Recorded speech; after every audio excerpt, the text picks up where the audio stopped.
நம்ம பார்க்க போகிற திரைப்படம் பேர் ஆர்தர் த கிங். இந்த படத்தோட டைரக்டர் பார்த்திங்கன்னா Simon Cellan Jones. Writing credits Michael Brandt, Michael Lidant. இந்த படத்தில் நடித்தவங்க பார்த்திங்கன்னா Simu Liu, Juliet Rylance, Nathalie Emmanuel, Bear Grylls, Paul Reddy Guilfoyle, Rob Collins, Roger Wasserman, Oscar Best, Theodore Johns, Jonathan Lopez, Michael Landes, Angie Purfew, Andres Castillo. அவங்க கூட முக்கியமான கதாநாயகனாக mark Wahlberg நடிச்சிருக்காங்க. அதெல்லாம் முக்கியமாக ஆர்தர்னு ஒரு நாய் நடிச்சிருக்கு. இந்த படத்தோட கதை வந்து பார்த்திங்கன்னா, உலக அட்வென்ச்சர் ரேசிங் சாம்பியன்ஷிப்பில் போட்டிடுறதுக்கு அதுக்கோட டியூரேஷன் வந்து 10 நாள் 435 மைலு. அதில் ஒரு டீமாக அதில் அவங்க அந்த ஜெயிக்கணும். அந்த இதில் அந்த ரேசிங் சாம்பியன்ஷிப்பில் பார்த்திங்கன்னா சைக்கிளிங்கு, ரன்னிங்கு, மலை ஏறுறது, ஆற்ற கிடக்கிறது, அது மாதிரி டஃப்பான ஒரு விளையாட்டு இது பண்ணுறாங்க, ஆர்கனைஸ் பண்ணுறாங்க. அப்போ வந்து அந்த டீமில் வந்து இவருக்கு ஹீரோக்கு வந்து ஒரு பொண்ணு ஒய்ஃப் இருக்குது. அவங்களாம் டிவிலேருந்து பார்த்து பேசுகிற மாதிரிலாம் பண்ணுவாங்க. இந்த அட்வென்ச்சரஸ் ரேஸில் வந்து இவங்க ஜெயிச்சாங்களா இல்லையன்றது தான் இது வந்து படத்தோட கதைனாலும் எல்லாருக்கும் தெரிஞ்ச கதை தான், இது ஜெயிச்சிருவாங்கன்னு. ஆனால் இதில் வந்து வித்தியாசமாக அவங்க கூட வந்து ஒரு நாய் வந்து தெருநாய், அதாவது ஒரு ஹோட்டல்லேருந்து திருத்தப்பட்ட ஒரு தெருநாய் வந்து ஆக்சிடென்டலாக ஜாயின் ஆகும்.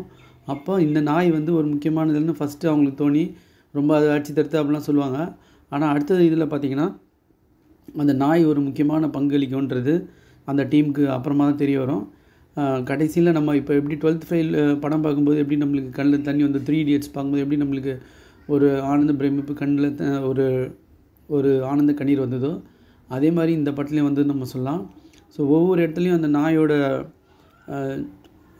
ஹெல்ப் பண்ணுறது, அவர் அந்த ஹீரோ கூடவே இருக்கிறது, அந்த மாதிரியான சீன்லாம் வந்து ரொம்ப டச்சிங்காக இருக்கும். மார்க் வால்பர்க் ரொம்ப நல்ல சிறப்பான நடிப்பை காமிச்சிருக்காரு. அவர் வந்து நிறைய படங்கள் வந்து நல்ல நல்ல படங்கள்லாம் நடிச்சிருக்காரு. அந்த டெட்லலாம் வந்து டெட் 1, 2லாம் வந்து ரொம்ப சூப்பராக நடிச்சிருந்தார்.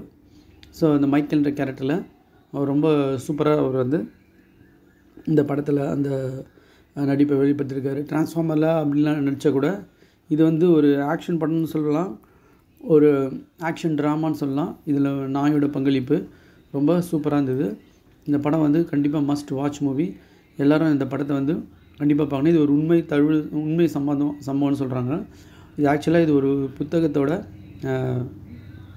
அடிப்படையில் வெளியானது. Arthur the dog who cross the jungle to find a home அப்படின்ற ஒரு சுதீஷ் சாகரோட நிஜ வாழ்க்கையை கதையை கையாளுது. இது ஆக்சுவலாக இந்த மாதிரியான ஹீரோ ஸ்போர்ட்ஸில் நிறைய கையாளுவாங்க. இது வந்து ஸ்வீடிஷ் நாட்டில் உள்ள ஒரு அட்வென்ச்சரஸ் ஆளோட உண்மையான கதைன்னு சொல்கிறாங்க. இது மைக்கேல் லியோனார்ட் அவரது நாயும் 2014 ஈக்குவட்டில் தங்களோட பிரபலமான பந்தயத்தை ஒன்றாங்க முடித்தாங்க அப்படின்னு ரெக்கார்டு சொல்லுது. இந்த ஸ்வீடிஷ் இதில் வந்து மைக்கேல் வந்து பார்த்திங்கன்னா ஒரு அமெரிக்கர். அவர் இந்த ஸ்வீடிஷ் பந்தயத்தில் இந்த கேம் வந்து பார்த்திங்கன்னா ஒரு அட்வென்ச்சரஸ் கேம் அது. ஸோ இதோட பேஸில் தான் இந்த படமும் இது பண்ணியிருக்காங்க. ஸோ இது ஒரு மஸ்ட் வாட்ச் மூவி, ரொம்ப விறுவிறுப்பான எக்ஸலண்ட்டான மூவி.